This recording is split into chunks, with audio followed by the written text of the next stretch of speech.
રાજકોટ મહાનગરપાલિકાની આરોગ્ય શાખા હેઠળના વિવિધ શહેરી પ્રાથમિક આરોગ્ય કેન્દ્ર ઉપરાંત પીડીઓ અને પેકેજ ખાતે નોંધાતા જે IHIPના આંકડા છે મુજબ જોઈએ તો ગત સપ્તાહે વેક્ટરબોર્ન ડિસીઝ એટલે કે મચ્છરજન્ય કોઈ પણ રોગચાળાના કેસ એટલે કે મેલેરિયા, ચિકનગુનિયા, ડેન્ગ્યુના કોઈ પણ કેસ નોંધાયેલા નથી.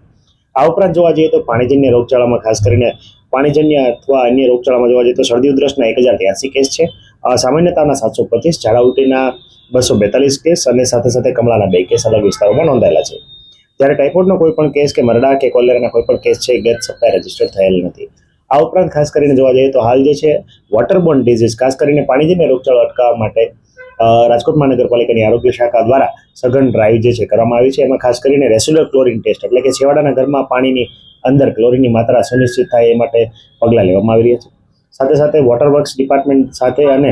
જે તે એન્જિનિયરિંગ ડિપાર્ટમેન્ટ સાથે કમ્બાઇનમાં દર મહિનાની 6મી તારીખે જે છે હાલ જે છે એ ક્લોરિનેશન ડ્રાઈવ જે છે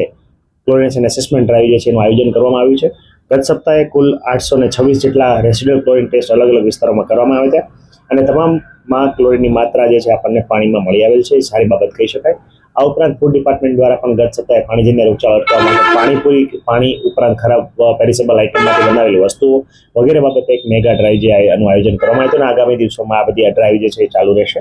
આ ઉપરાંત ખાસ કરીને જોવા જઈએ તો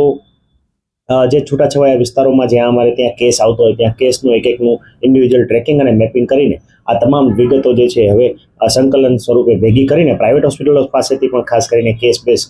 તમામ ડિટેલો ભેગી કરીને આપણે આનો એક જીઓ ટેગિંગ કરીને આનો એક આપણે ડેટા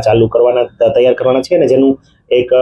મોડ્યુલ તૈયાર થઈ આપણે તમામ જે ડેટા જે છે આપણે કન્સર્ન જે તે ડેપ્યુટી એન્જિનિયર સાથે શેર કરશું, જેથી પાણી પહેલાં જ આપણે પાળ બાંધી શકાય અને કોઈ પણ કન્ટામિનેશન કે ખાસ કરીને પોલ્યુટેડ વોટરની કોઈ પણ ફરિયાદ હોય તો તાત્કાલિક એનું નિરાકરણ લાવી શકાય.